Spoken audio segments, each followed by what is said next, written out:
এখন একটা লোক বলতেছে, আল্লাহ আমি জীবনে আর তাস খেলবো না। আপনার এলাকায় তাস খেলা নাই? না, আছে না?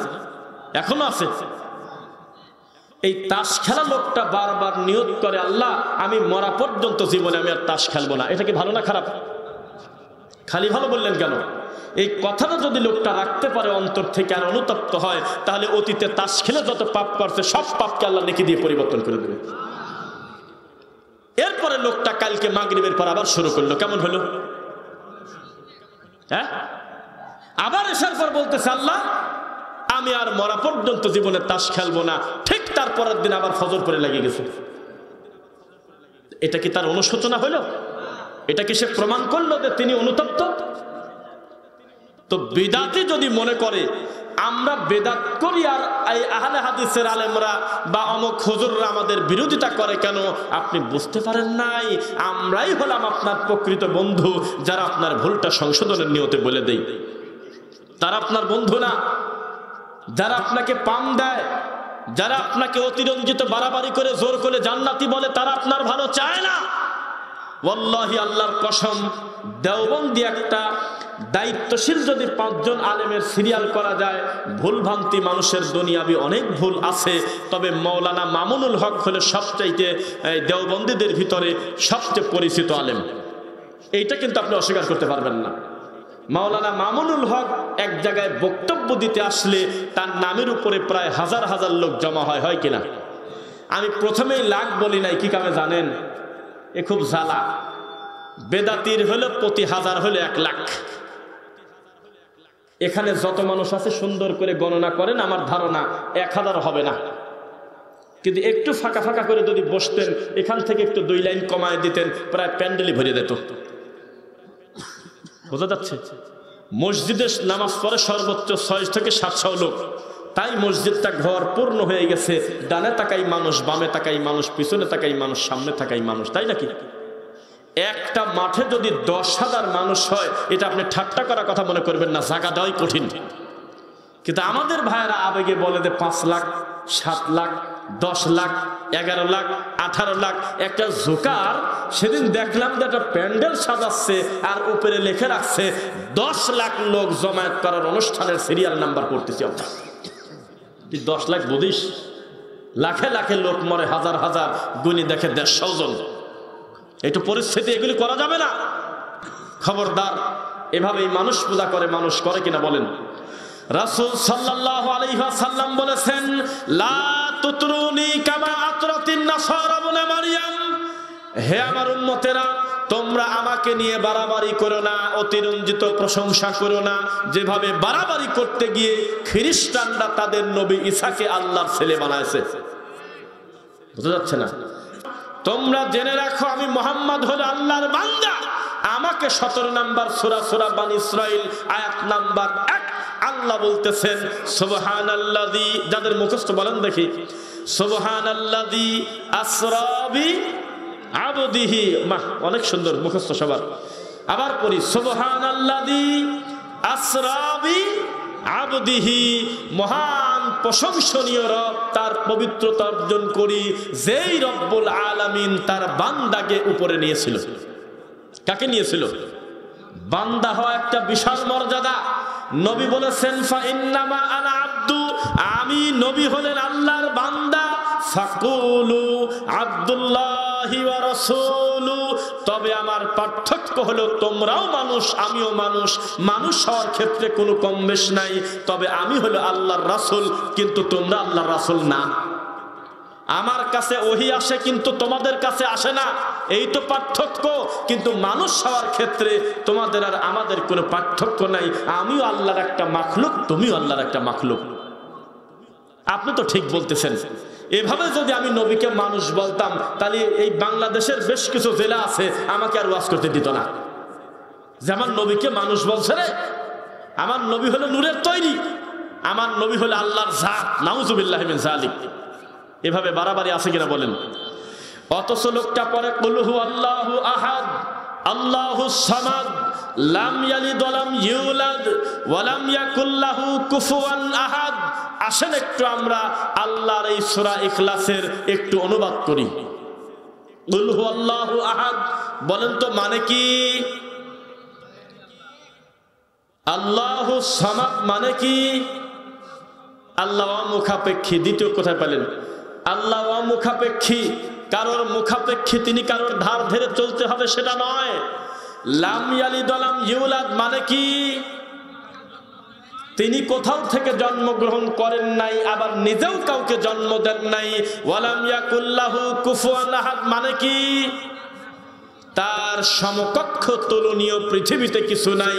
লাইসা কামিসলিহি শাই, আল্লাহ আল্লাহর মতো। কিসের মতো?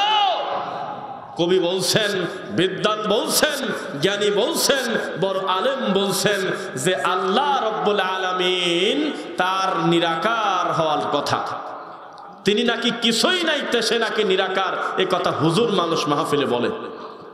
জি না, আল্লাহর হাত আছে, আল্লাহ দেখেন, আল্লাহ শোনেন, আল্লাহর পা আছে। তবে আমরা কোনোদিন এই ক্ষমতা রাখি না যে তার পায়ের সাথে অন্য কিছুর তুলনা করব। এই ক্ষমতা আমাদের দেওয়া হয় নাই, এই অধিকার আমাদের জানা নাই যে আল্লাহর চোখ কার মতো, আল্লাহর হাত কার মতো, আল্লাহ দেখতে কার মতো। নাউজুবিল্লাহ, এই অধিকার আমাদের দেওয়া হয় নাই। আমাদের বলেছে আল্লাহ নিজের ব্যাপারে যা বলেছে তুমি হুবহু অনুবাদ করো, পণ্ডিতি করে কোনো তুলনা করতে যাও না। তুমি বলো লাইসা কামিসলিহি শাই, আল্লাহর হাত আল্লাহর হাতের মতো, আল্লাহর পা আল্লাহর পায়ের মতো, আল্লাহর চোখ আল্লাহর চোখের মতো। খবরদার কারোর সাথে তুলনা করো না, কেননা তিনি তার মতো। তুলনা করা যাবে? আচ্ছা, হুজুর বলতেছে যে আমাদের এই হুজুরটা উমারের মতো, নাউজুবিল্লাহ, আমাদের এই হুজুরটা অমুকের মতো। এভাবে বাড়াবাড়ি করে জান্নাতি মানুষের সাথে তুলনা করা হয় কিনা বলেন? তুলনা করে। মানুষ কিভাবে মানুষ পূজা করে, বিদআত এবং শিরকের দিকে ডাকে। সবাই একটু খেয়াল করবেন, বক্তা যখন রানিং বক্তব্য দিচ্ছে, আমি যদি মিথ্যা বলি আপনি আমাকে ধরবেন। তখনও তার হাতে তসবিহ আছে। বক্তার বাড়ি হলো কুমিল্লার ওইদিকে, হাতে তসবিহ। বক্তা পাশে বসে আছে, দ্বিতীয় বক্তা বক্তব্য দিচ্ছে, হাতে তার তসবিহ আছে। তসবিহ ভাবে নড়াচড়া করে, ওইদিকে বক্তব্য রানিং চলে। তার মানে নামাজও পড়তেছে, মুরগিও তাড়াচ্ছে। নামাজও পড়তেছে, ইকামতও দিচ্ছে, গরু তাড়াচ্ছে গোয়াল ঘরে। এটা নামাজও হচ্ছে না, আবার মুরগিও তাড়ানো হচ্ছে না। মানুষ যখন কোরআন তেলাওয়াত করবে, মানুষ যখন সালাত আদায় করবে, মানুষ যখন বক্তব্য দেবে, তখন ওই কর্মটাই তিনি করবে। আলাদা করে যদি তাসবিহ হাতে থাকে, আল্লাহর কসম এটা একটা দৃশ্যমান রিয়া। এটা এমনি বোঝা যায় এটা লোক দেখানোর জন্য ফাজলামো করতেছে। কথা বলে না। এখন আপনি বললেন যে ডাক্তার উদাহরণ দেব না। আপনি যদি মানুষকে বলেন যে একই সঙ্গে একটা লোক ওয়াজও করে আবার 10,000 বার সুবহানাল্লাহ পড়ে ফেলছে, এ কথা মিথ্যা। একই সঙ্গে কোনো মানুষের এই অধিকার দেওয়া হয় নাই যে তিনি কোরআন পড়বে আর আলাদা করে অন্য ইবাদত করবে। হাতে তসবিহ নিয়ে নিয়ে দীর্ঘ সময় একবার পড়বে সুবহানাল্লাহ, আবার বক্তব্য দেবে, বক্তব্য থামবে না, কিন্তু ওদিকে 1000 বার শেষ। এই সুযোগ নাই। দেখবেন যে হাদিস সাহেব হাতের থেকে তসবিহ নামায় না, টুপিটা খোলে না, সেটা ভিন্ন কথা, মাথা ঢাকা থাকুক। বড় জামা পরে সেটা ভিন্ন কথা, পড়ুক। কিন্তু উনি তসবিহটা হাতে করে কি বোঝাতে চাচ্ছে, মানুষের সামনে ঘুরে ঘুরে উনি বোঝাতে চাচ্ছে এই তসবিহটা আমি সবসময় পড়ি, তোমরা জেনে রাখো। এরকম কোন কর্মকাণ্ড শরীয়তে নাই। ইসলামে আছে আল্লাহর কাছে প্রাণ ভরে কাঁদতে হবে গোপনে। ওয়াযকুর রাব্বাকা ফি নাফসিক তাদাররুআন ওয়া খীফা ওয়া দুনাল জাহরি মিনাল কওলি বিল গুদুওয়ি ওয়াল আসাল। হে নবী, আপনি জিকির করেন চুপে চুপে, নিঃশব্দে, মনে মনে। চিৎকার করবেন না, জোরে জোরে কথা বলবেন না, রবকে ডাকবেন আদবের সঙ্গে। আপনার আল্লাহ বধির নন, তিনি এমনিতেই শুনতে পান। সুবহানাল্লাহ। কথা বোঝা যাচ্ছে?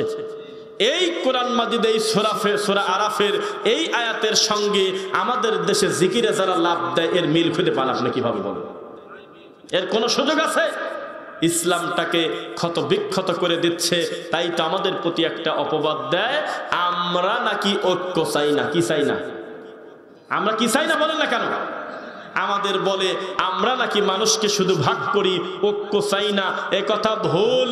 এই মাঠে প্রতি বছর আজ 20 বছর 30 বছর থেকে যত মানুষ বক্তব্য দিচ্ছে সবাই কোরআন আর হাদিস থেকেই বক্তব্য দিচ্ছে, ঠিক কিনা বলেন? হায় রে আল্লাহ রে, এমনি কয় ঠিক, তাই কি দেশে কই দেশে? তো এখন তো শিখে বুঝলেন। আমি একটু প্রেশার দিলাম, দেখি কি বলে, ঝুলে ঝুলে মারিয়ে দিচ্ছেন নারায়ে তাকবীর। সারাটা জীবন কোনোদিন এই মাঠে অথবা পাশের গ্রামে একটানা শুধু কোরআন হাদিসের বক্তব্য শুনেছেন, এ কথা মিথ্যা। এই যে কিছুদিন থেকে শুনতেছেন যে মিলাদ পড়া যাবে না, জর্দা খাওয়া যাবে না, তাবিজ নেওয়া যাবে না, মরা খাওয়া যাবে না, কবরে খেজুরের ডাল গাড়া যাবে না, মিনহা খালাকনাকুম বলে মাটি দেওয়া যাবে না, কবরের চারপাশে 4টা কুল পরা যাবে না, মাথায় হাত দেওয়া যাবে না, নামাজের পরে মোনাজাত করা যাবে না, বিয়ের মজলিসে হাত তুলে কান্নাকাটি করে মোনাজাত করা যাবে না, মরা মাটি দিয়ে হাত তুলে মোনাজাত করা যাবে না, জানাজাতে আল্লাহর সূরা ফাতিহা বন্ধ করা যাবে না, জানাজার লাশ সামনে রেখে বক্তব্য দেওয়া যাবে না। এগুলো কিছুদিন আগে থেকে শোনেন নাই নাকি জন্মের পর থেকে শুনছেন? আগেও এগুলো সত্য ছিল, এখনো সত্য। মাঝখানে এই সত্যটা ঢেকে রাখছিল আমাদের দেশের বেদাতি হুজুররা। কারণ এগুলো যদি প্রকাশ পেয়ে যায় তখন হুজুরের ইনকামের পথ বন্ধ হয়। এটা হুজুরের দাবি, কিন্তু আমাদের দাবি না। এই হুজুর যদি বেদাত পরিত্যাগ করে, শিরককে দাফন করে, তার রুজির ব্যবস্থা আমার আল্লাহ আরো বেশি করে করবে ইনশাআল্লাহ। এই বিশ্বাস তার নাই। যেমন একটা কথা বলি, এই সমাজ থেকে যদি মিলাদ উঠে চলে যায়, আর্থিকভাবে ক্ষতিগ্রস্ত হয় কিনা? মুসল্লি না হুজুর? হ্যাঁ, এই সমাজ থেকে মৌতিখানা যদি উঠে যায়, হুজুর ক্ষতিগ্রস্ত হয় না, আপনারা ক্ষতিগ্রস্ত হন? আবার ভুল উত্তর দেয় রে। মরা খাওয়া কি হুজুর একা খায় না আপনারা নিয়ে খায়? একটা ধরছে, খালি একটা, এক গাঁজাখোরেক ধরছে হিরণ বাজারে, ধরে মন মতো কেবল 3টা পিটানি দেশে, সঙ্গে সঙ্গে আরো 10টার নাম নিয়ে এনেছে। কারণ মারের পেশারেও কষ্ট, আমি একা খাবো কি? আমার সোনার চাঁদ ঘরে নিয়ে মার খাবো। আরো কার কার সাথে গাঁজা খায়, কে কে সাপ্লাই দেয়, কোথার থেকে গাঁজাটা আসে, সব লোকের নাম বলে দিয়েছে। হয় না? না, বাড়ির পেশারে বলে দিয়েছে। থানায় যা আরো নাম নেছে, আরো 40টা। তো হুজুর তো জাহান্নামে যাবেই, বেদাত করলে, শিরিক করলে। যাবে না? না যাবে না, যাবে না। আরে কি বলেন, একটা হাদিস বলি, আবু দাউদের হাদিস 20,335। নবী সাল্লাল্লাহু আলাইহি ওয়াসাল্লাম বলেছেন, আমার উম্মতের রুজি নিয়ে আমি চিন্তা করি না, আমার উম্মতের হায়াত নিয়ে আমি চিন্তা করি না, বৃষ্টি নিয়ে আমি চিন্তা করি না। আল্লাহ অনুগ্রহ করলে এগুলো ঠিকই থাকবে। একটা ব্যাপারে আমি ভয় করি, আমার উম্মতের ভয়, সেটা হলো দাজ্জালের চাইতে বড় ভয় করি একটা জিনিসকে। কেউ থাকলে একটু হাত তুলে বলেন যে উত্তর জানা আছে। আরে বলে দিয়েছে আমার ভাই, খেয়াল ছিল না, আমার ভাই পিছনে আছে। কারণ আলহামদুলিল্লাহ, আলেম না হয়েও যে দাওয়াতি কাজ করা যায়, আলেম না হলেও যে কোরআন হাদিস সাধ্য অনুযায়ী গবেষণা করে পড়ে ভালো ভালো আলেমদের বক্তব্য শুনে দাওয়াতি কাজ করা যায়। আমার শেখ সেলিম ভাই আল্লাহর ইচ্ছায় তিনি দাওয়াতি কাজ করেন, অনলাইন ভিত্তিক, পাশাপাশি নিজেও প্র্যাকটিস করেন আলহামদুলিল্লাহ। তা আমার বন্ধু যেহেতু বলে ফেলছে, তাও আমি আপনাকে বলি, অধিকাংশ লোক আপনারা নীরব ছিলেন। নবী বলেছেন, আমার ভয় হয় আইম্মাতুম মুদিল্লিন, দাজ্জালের চাইতে আমি বেশি ভয় করি তার প্রতি যার নাম হলো ভণ্ড হুজুর। কে? ভ্রান্ত হুজুর। এই হুজুরই তো মূর্তি উদ্বোধন করছে কিছুদিন আগে। এই হুজুরই তো নতুন ছবি মুক্তি পাবে শুক্রবারের দিন, এই জন্য পরিচালককে নিয়ে, নায়ক নায়িকাকে নিয়ে মোনাজাত করছে হুজুর, যাতে ছবিটা ভালো চলে। এই হুজুরই তো আয়ুব বাচ্চু মরে যাওয়ার পরে খতম পড়ছে, আর খতম পরে হুজুর মোনাজাত করে কাঁদেছে। সেটা বড় কথা না, কারণ পিছনে আবার লেখা ছিল ব্যান্ড সঙ্গীতের আয়োজনে খতমে কোরআন দোয়ার মাহফিল। তাহলে এই ভ্রান্ত হুজুর জাহান্নামে যাবে না, যাবে কে? এই হুজুরই তো মুনাজাত করে জান্নাতে দেওয়ার কথা বলে জাহান্নামে ঢোকায় দিয়েছে। এই হুজুরই তো মুনাজাত করে ওই যে 3 তলা 5 তলা বাড়ি করবে, বেশ ঢালাই হচ্ছে। এই বেহায়া হুজুরকে এক বদনা পানি দিয়ে, কয়টা মিষ্টি দিয়ে, একটা কুদাল দিয়ে নিচে নামায় দিয়েছে। হুজুর কুদাল দিয়ে, কোপ দিয়ে মিষ্টি খায় মুনাজাত করে হু হু করে কাঁদতেছে। কয়দিন আগে কোন কুলাঙ্গার জিন দেখলাম ইমামতি করতেছে একটা লাশের, সে লাশটা হলো একটা হিন্দুর। আমি তো চুপ থাকি, দেখে সাক্ষী আরো কিছু আসুক।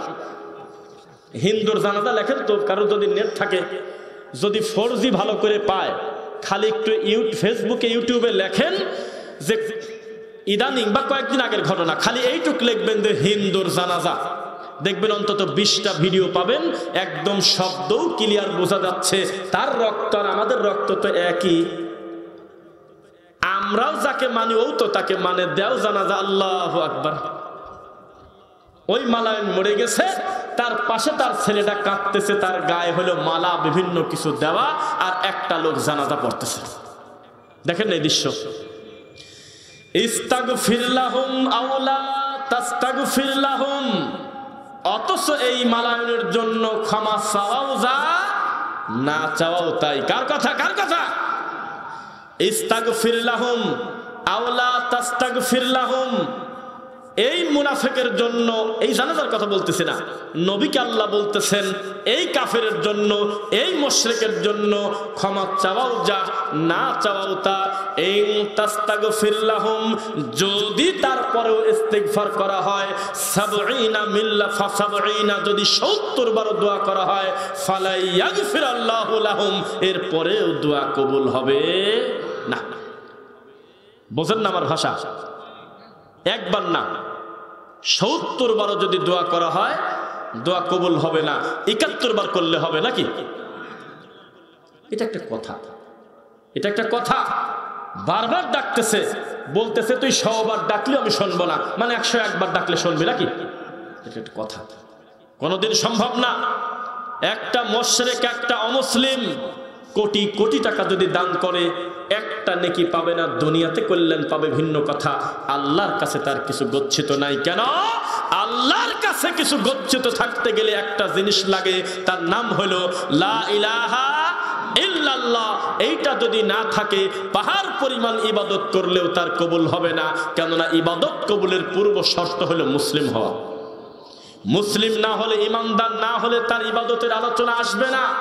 হিন্দু মানুষের জানাজা হয় যেই দেশে, এই দেশে রুগী বাদ দিলে কি থাকে বলেন আপনি?